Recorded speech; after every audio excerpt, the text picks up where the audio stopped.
pagi, selamat bertemu kembali dalam Sarapan Rohani Jemaat Galang Ningyang Abian Basi pada hari Sabtu tanggal 18 Mei 2024. Kita bersyukur pada pagi ini kita boleh kembali akan menjalani tugas dan pekerjaan kita.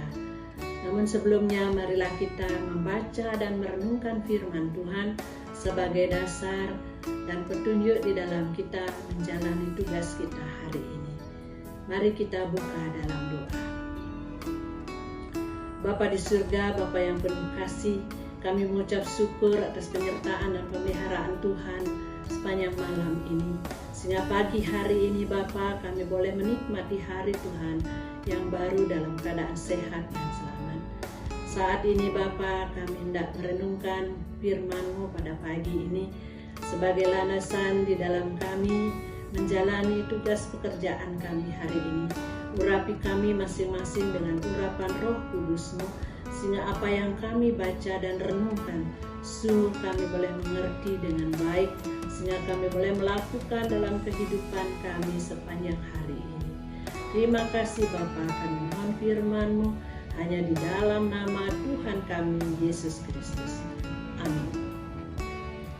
Bapak Ibu Saudara yang dikasihi Tuhan, bacaan firman Tuhan pada pagi hari ini diambil dari dua bagian ayat firman Tuhan. Yang pertama dari Keluaran 3 ayat 7. Demikian firman-Nya. Tuhan berfirman, Aku telah memperhatikan dengan sungguh kesengsaraan umatku di tanah Mesir, dan aku telah mendengar seruan mereka yang disebabkan oleh pengerah-pengerah mereka. Ya, aku mengetahui penderitaan mereka.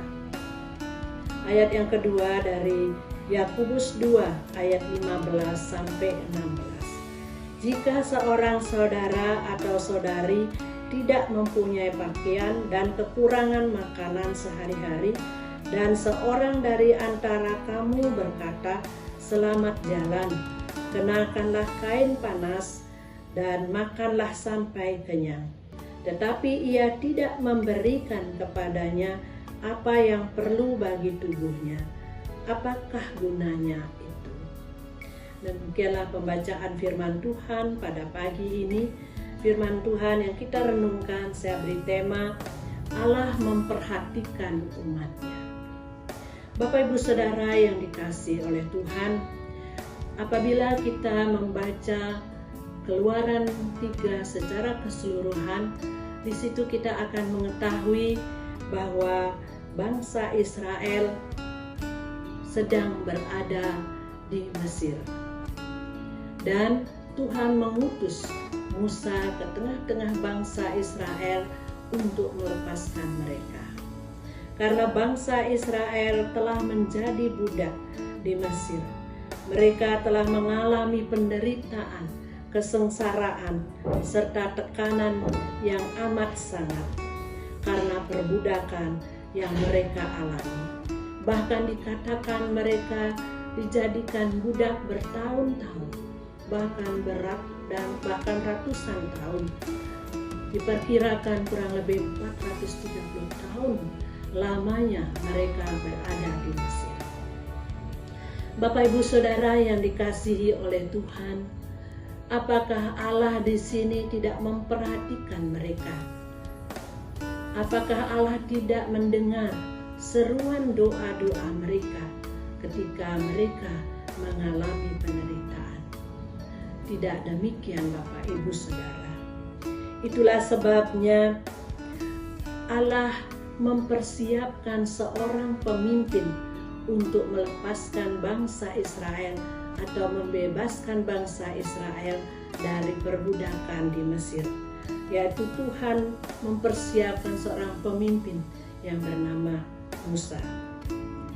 Marilah kita kembali memperhatikan ayat yang ke-7 ini. Allah memperhatikan kesengsaraan umatnya. Allah mendengar seruan umatnya. Allah mengetahui penderitaan umatnya. Di sini ada 3 kata kerja yang mempertegas bahwa kata-kata ini menunjukkan betapa Tuhan sangat serius akan bertindak, berkarya untuk mengakhiri penderitaan umatnya di Mesir. Dan Tuhan akan membawa kembali umatnya ke tanah perjanjian Allah, yaitu Kanaan. Bapak Ibu Saudara yang dikasihi oleh Tuhan, Allah sangat memperhatikan umatnya. Dalam situasi dan keadaan apapun, Allah tetap memperhatikan umatnya. Allah selalu mendengar setiap seruan doa-doanya. Oleh karena itu Bapak Ibu Saudara, Allah yang melepaskan bangsa Israel, memperhatikan bangsa Israel, Allah yang dulu dan tidak pernah berubah, Allah yang dulu dan yang sekarang kita kenal di dalam Tuhan Yesus Kristus. Tuhan Yesus tidak pernah meninggalkan kehidupan kita. Dia selalu memperhatikan segala pergumulan kita.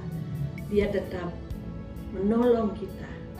Tuhan Yesus selalu mendengar setiap keluh kesah kita, setiap doa-doa kita yang kita naikkan di hadapannya. Demikian pula Bapak Ibu Saudara yang dikasihi oleh Tuhan, bacaan kita yang kedua dari Yakobus pasal 2 ayat 15 sampai 16. Jika seorang saudara atau saudari tidak mempunyai pakaian dan kekurangan makanan sehari-hari, dan seorang dari antara kamu berkata, "Selamat jalan, kenakanlah kain panas dan makanlah sampai kenyang," tetapi ia tidak memberikan kepadanya apa yang perlu bagi tubuhnya, apakah gunanya itu? Bapak Ibu Saudara yang dikasihi oleh Tuhan, di sini ada seorang yang sangat menderita. Dia selalu kekurangan dan tidak berdaya. Apakah Allah dalam Yesus Kristus tidak memperhatikan umatnya yang sedang mengalami penderitaan, kesusahan, kekurangan? Apakah Allah tidak mendengar seruan doa-doa mereka?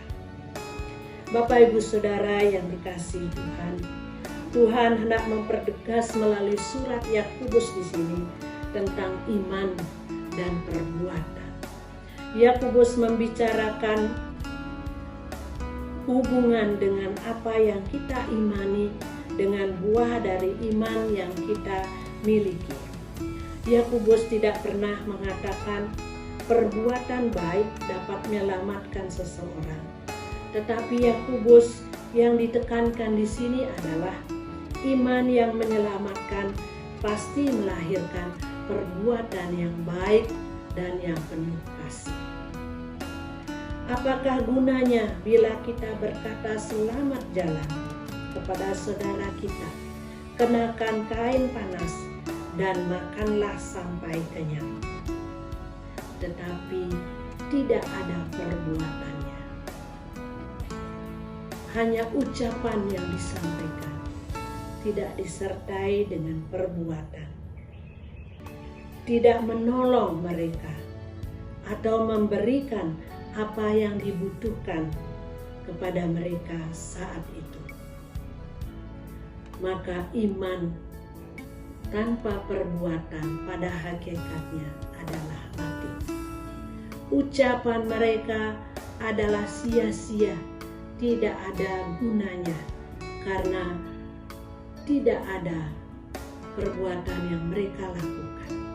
Bila kita merasa simpati kepada seseorang, simpati itu harus disertai dengan empati. Merasa kasihan harus disertai dengan perbuatan untuk menolong mereka apa yang menjadi kebutuhan mereka dengan penuh kasih. Bapak Ibu Saudara yang dikasihi Tuhan, marilah kita tetap berpegang pada iman percaya kita kepada Allah dan melakukan firman Tuhan seperti yang dikatakan pada pagi ini.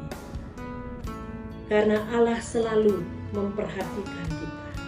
Allah selalu melihat segala sesuatu yang kita perbuat dalam kehidupan kita. Allah yang Maha Tahu. Oleh karena itu, mari kita menjalani hidup kita, melakukan iman kita dengan perbuatan yang nyata. Bagaimanapun kesulitan kita, Tuhan pasti memampukan kita untuk dapat menjalani dan melayani sesama kita, melakukan firman-Nya. Namun Bapak Ibu Saudara, yang pasti hendaklah kita tetap berseru kepada Tuhan, berdoa kepada Tuhan, mohon pertolongan-Nya. Tuhan akan memperlengkapi iman kita. Tuhan akan memampukan ketika kita memiliki iman. Tuhan memampukan kita untuk dapat menyatakan kasih-Nya kepada sesama kita. Oleh karena itu Bapak Ibu Saudara yang dikasihi oleh Tuhan, mari kita buka hati kita, berilah peluang Roh Kudus bekerja di dalam diri kita. Apalagi besok kita akan merayakan hari turunnya Roh Kudus.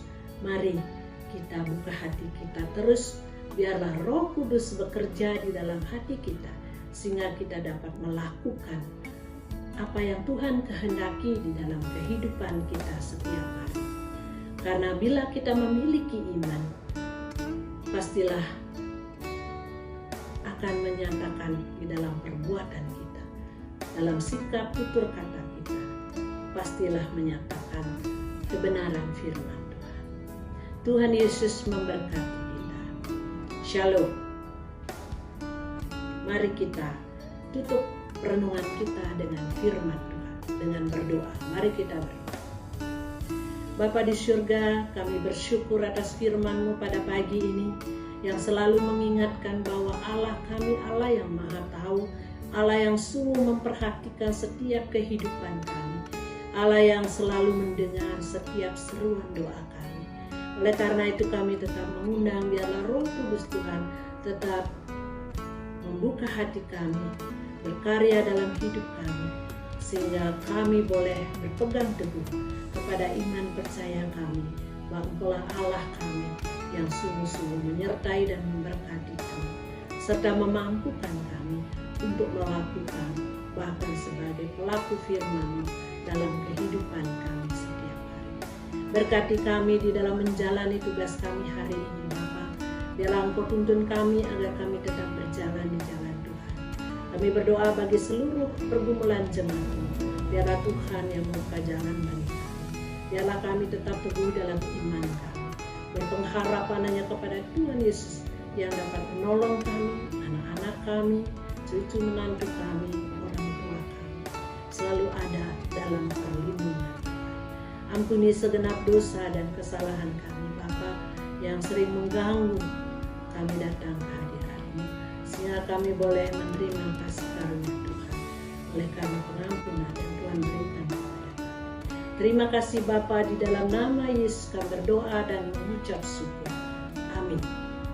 Demikianlah firman Tuhan pada pagi ini, sangat berkarya melakukan tugas pekerjaan kita hari ini. Shalom.